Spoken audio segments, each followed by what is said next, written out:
Hello everybody, just a quick sound check. Please pop something in the chat panel if you can hear me. If there are any technical issues today, please send a direct message to MOL Learn, who's one of the organisers, and they'll be able to help you. But welcome everybody to the first of our performance puzzle webinars. I'm Gary Cookson.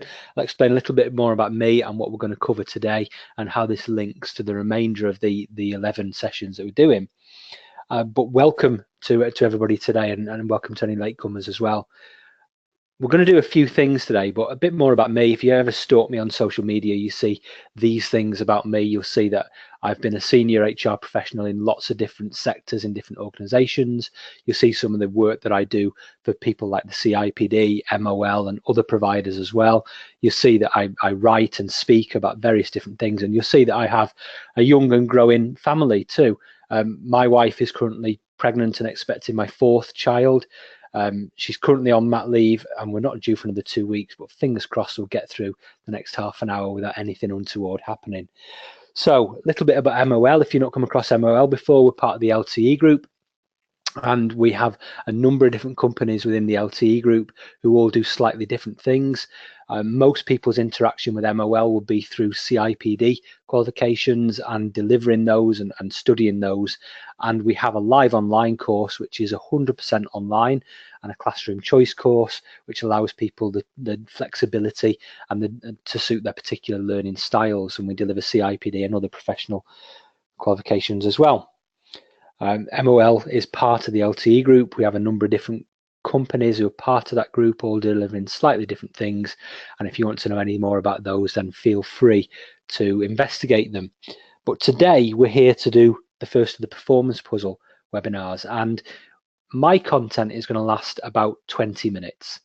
And if you want to tweet out some of your questions and your reactions to it, you can use the hashtag performance puzzle. And we're going to be using GoToWebinar today to do most of the interaction, as well as Twitter. So we'll pick up as many questions as we're able to over the next 20 minutes in the chat panel. Feel free to tell us what you're thinking, tell us your questions, and we'll try to respond to those at the end of my 20 minutes, as well as during. And also we'll be able to pick up any questions that arise through the Twitter hashtag and respond to those at a later date. And if you're interested in what the performance puzzle is all about, well, over this 12 webinar series, we're going to be covering each of these different aspects to try and build up the picture of how we get performance within the workplace. And it's relevant, obviously, to people who work within HR, L&D, OD, but also relevant to any business leaders or anybody who is responsible for the performance of an organization. And I'm going to be covering in a series of short webinars, roughly one a month, each of these areas, and try and help you to understand my views on some of these things, some of the research that underpins some of my views, and how I think you can build this in your organization. And I'm going to do it in quite an interactive way. I'm going to use lots of polls and questions, as well as some case studies.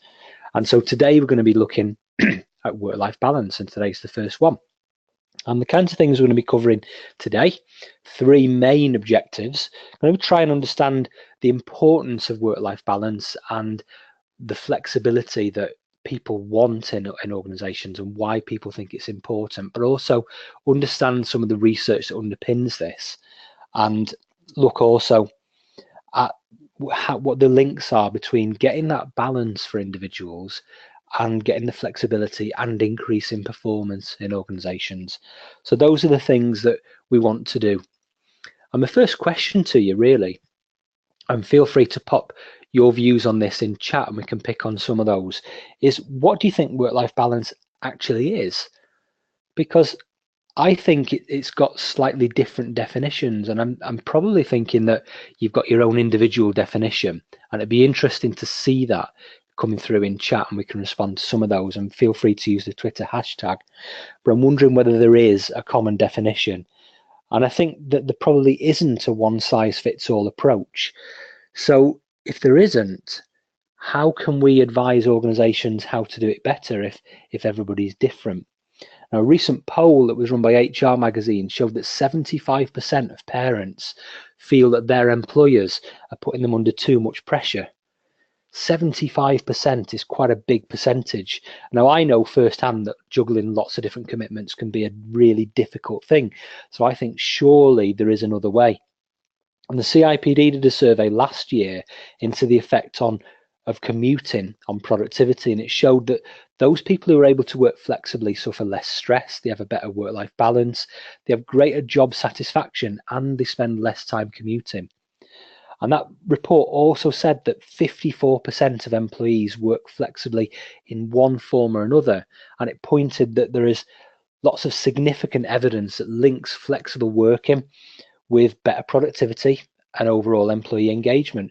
But it also said that whilst lots more companies offer flexible working than ever did in the past, the uptake is not necessarily on their increase.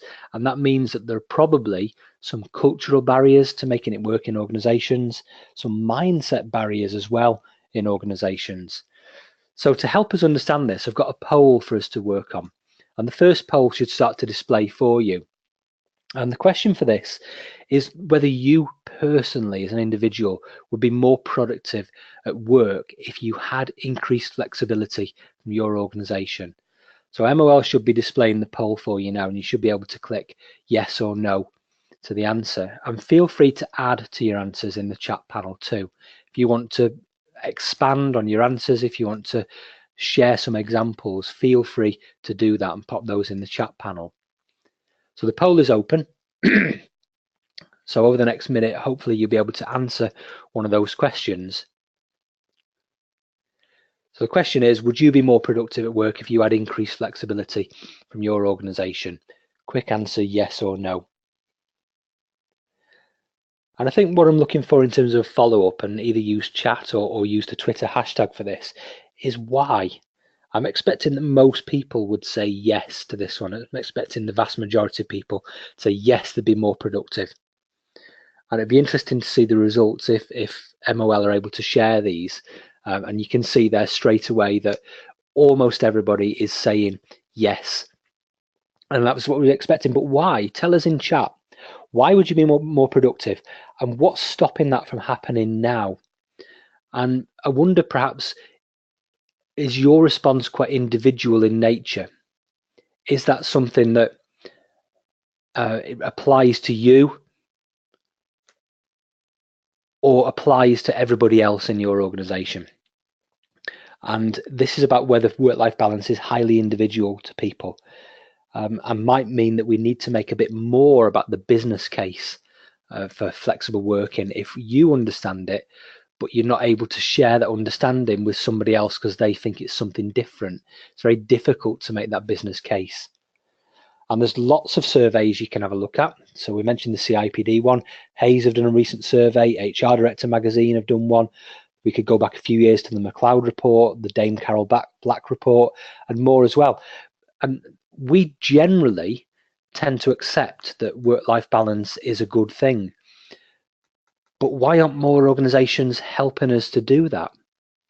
So there's a comment coming on chat about people having too many distractions, and I can see how that can be a barrier, and people maybe not knowing how to get work-life balance is something as well. So there's some interesting things coming through on chat. So I wonder whether we can measure work-life balance in a consistent way across organizations. It's great if we can, but if we can't measure it, how can we improve it? So work-life balance is an aspect of a healthy life, and it represents, according to a report done in as early as 2005, an important determining factor for the well-being of the whole population. However, except for the Office of National Statistics measuring the National Wellbeing Programme, it's often the case that the most high-profile stats that we do measure work, and they don't measure life. And there's no way of putting those two things together. You don't see a measure coming out from the government of work-life balance. You see loads of stats about productivity, loads of stats measuring work, but not so much about life.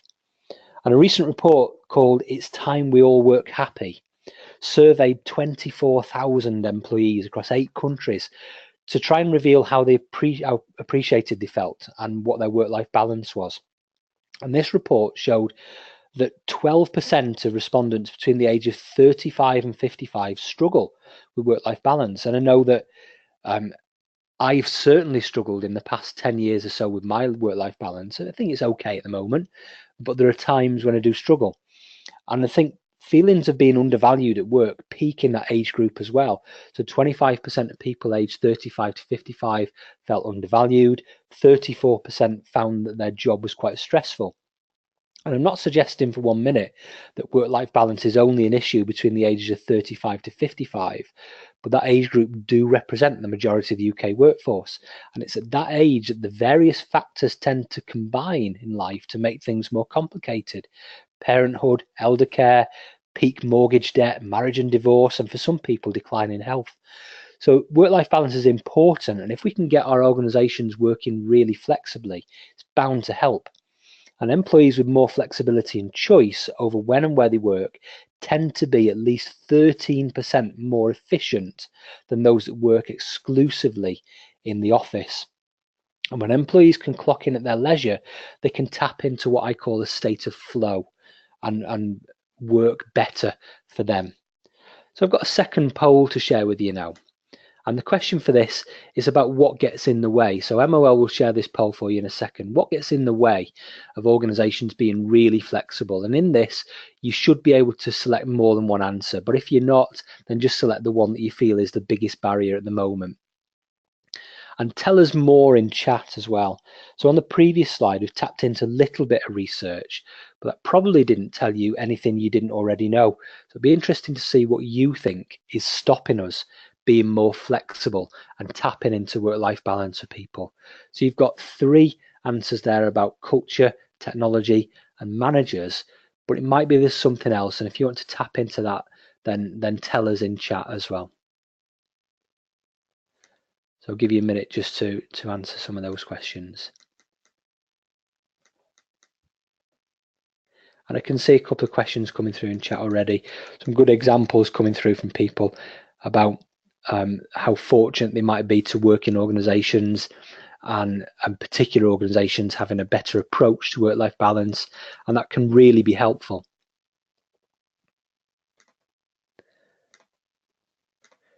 Okay, I think we've probably got enough responses to the poll now, so we can close that poll and share some of the results. That would be helpful.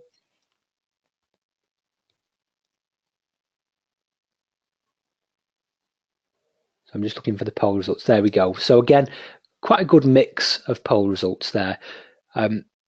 Various things stopping, but the dominant one there is about culture, but I don't think that's an overwhelming majority. I think we've got a mix of different things, and that probably represents where individual organizations are on their journey towards being a flexible employer. There will be certain things stopping them in certain organizations and other things in others, and there isn't that one size fits all approach. So that's an interesting thing to share.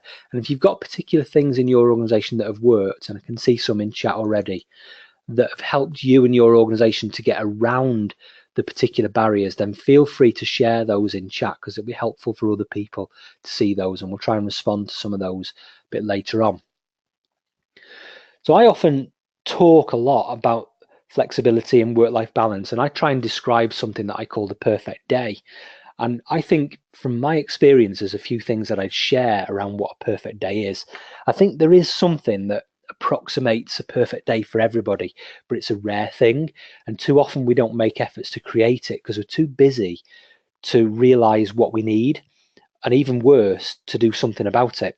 And I think for most people, if you can make some really small adjustments to your day, very small things, and help others to do the same, then our organizations and our families can reap the rewards of that. And I think it's our role in HR to do that and take that leading role in educating managers and employees about how to be flexible. But it doesn't often seem to happen. And even when I've led by example, and I've left the office loudly to say that I'm going to do the school run or something like that, I've encountered a bit of suspicion and mistrust. But what we do have in HR is the ability to influence and persuade people, and we should use that power. One of the problems, though, is that the demands of a modern family life, I think, are largely incompatible with the demands of a traditional working day and a traditional organization. So one of those has got to change. And I think the only one in HR we can realistically influence is the organization and the traditional working day. We can't necessarily change traditional family life, but we can lead by example to show how we as individuals in HR manage that. And I think you do get organizations, and this is hinted at in the previous poll, that try and tell the staff how to work, how to dress, when to take lunch and for how long, what hours to work, but they're going about it all the wrong way. They can't unlock the engagement, the discretionary effort that they want from their staff unless they change. Too many organizations are quick to judge people by how many hours they're sat at the desk and not by the quality of the work that they deliver. So if somebody wants to take an hour off to do the school run or to help their kids with homework and then is happy enough to log on late at night and catch up, does it really matter as long as the work is done? I don't think it does, but I know many managers who would have a problem with that. And so we need to educate managers. And working in the evening or at weekends, it's very much a personal choice, and we shouldn't expect people to do that or encourage people to do that. And too many people I know send emails late at night or weekends and they see themselves as some kind of workplace hero, but it's not. They're not working harder than anybody else. They're just choosing to work in a different way. And if they want to do it, fine. But one tip I always give is set your emails to be delivered first thing in the morning. And then you're not imposing your choices and working patterns on other people, because everybody's perfect day is different. And I want my children to go into work searching for work-life balance. And we only spend about 40 hours a week at work, but there are 168 in a week. So anything you can do to make that more productive, go for it. And having employers trialing and learning from different patterns, and it works really, really well. And I want my children to think flexible working is not something you should have to ask for. It's a default way of working. So I try to lead by example. And if some of my best work's done on a train or in the bath or on the exercise bike in the gym or sat in a coffee shop or by walking around talking to somebody instead of sat in a meeting, then so be it. The same goes for anybody who works for me. And I hope my children inherit that way of thinking too. I think that you should judge staff by what work they do, not by how many hours they're sat at a desk. So let's do another poll. The question that I want to share to get your views on now is about what would be the best thing to happen right now in your organization to get it working. So 3 things now, and this poll should start to display on your screen. So is it about senior leaders, the executives, starting to work more flexibly? Is it about bringing in new technology to help with this? Is it about younger workers who are used to different things coming into the organization and changing the culture? Or is it something else? And by all means, tell us in chat if it's something else. So that poll should display. Oh, in fact, I've been told we haven't got that poll ready. So perhaps pop your answers in chat or tweet out using the hashtag. What's the best thing that could happen at the moment in your organization to make this work? Is it senior leaders doing something different? Is it new technology? Or is it younger workers coming in and changing the organization virally, or something different? Be interesting to see what the one best thing to happen would be. And because we haven't got a poll for this one, I'm hoping you do it in chat. And some people are already saying senior leaders are key for this. Technology helps too. Technology can be a barrier. Technology can be something that helps organizations get the platform right for flexible working. But I think there's a mindset of senior leaders that is really critical here. And that's coming through very clearly in the chat panel at the moment. So to make it work, I wonder whether you've ever asked people. I listened at this last CIPD conference to a case study from an organization called Forster. They were quite a small company. They had about 25 employees, but they were saying that all of their employees work flexibly. And they asked their employees 2 things. How does the business benefit from people working away from fixed locations at fixed times? And they used that to create a list of possible benefits and got people to think about solutions to get them there. They also asked them if they personally would be interested in having some flexibility and what benefit they'd see. And they tried to match the 2 answers together. And they looked at the risks, they looked at the challenges, they looked at the barriers, and looked at how they could communicate it. But one of the biggest things that's stopping flexible working happening in any organization is that people haven't necessarily asked. and particularly the senior leaders haven't asked because they're afraid of some of the answers. And I wonder whether you in your organizations, whether you're HR or somebody else, could you ask? And it's great when people do. And I can see an example coming through in chat already of a director who's encouraging people to take time out for family because they have a young family too. And that is really good to see that role model taking place. And it's only through senior leaders starting to do that that you'll see the culture starting to change. And one thing that I think is sometimes helpful, and an idea that I've had, is gamifying the introduction of flexible working. And I read an article in HR Director magazine recently about the company GVC, and they gamified the introduction of their new company values. And I think this is a similar concept. Help employees to have fun with the idea of flexible working, help them to enjoy its introduction, help them to understand that making mistakes and getting their working patterns wrong is not necessarily a really bad thing. It's about experimentation. And some jobs don't have flexibility. That's okay. Some jobs will never have that. But usually it's the company culture that's the reason behind that and not the technology or the processes. And somebody's asked a question about how you convince senior leaders of this practice. I think if you can lead by example in HR, if you can show the senior leader how they personally would benefit from more flexibility in their own practice, they will start to do it and they will start to show other people how to do it. Usually nobody's asked the senior leader whether they'd like to work more flexibly or not. And sometimes that can be the barrier. But I think ultimately, and this is my final thought, it is about treating people like adults. And every webinar that I'm doing in this series will end on the same note, that we need to encourage the adult-adult relationship and unlock part of the performance puzzle. And it's only by treating those people as grown-ups and asking them and talking to them that we'll start to unlock that engagement and productivity. That's almost the end of what I needed to go through with you. I said I had about 20 minutes of content, and I've done that. What we've got some time for now are some questions. And I don't know whether we'll get time in the allotted span that we've got to go through all of the questions that are coming through. But we'll make sure that we respond to all of them by email or on Twitter, and I'll be scanning the hashtag as well. Question come through, somebody saying that their directors don't believe people actually work when they aren't at the desk. It needs a great deal of trust. I think it does, but how do you know that people are working when they are at the desk? How do you know that they're actually tapping away on the right things on the keyboard, that they're not daydreaming? It's the same principle. You don't need to see people to know that they are working. How do you know if you're in a different office in the same building that those people are working? You don't. You have to trust them then. So why can't you trust them if they're working somewhere else? It's the same principle. You just need to extend it and apply it a bit more. So keep the questions coming in. But in terms of my content, I've covered everything that I needed to do.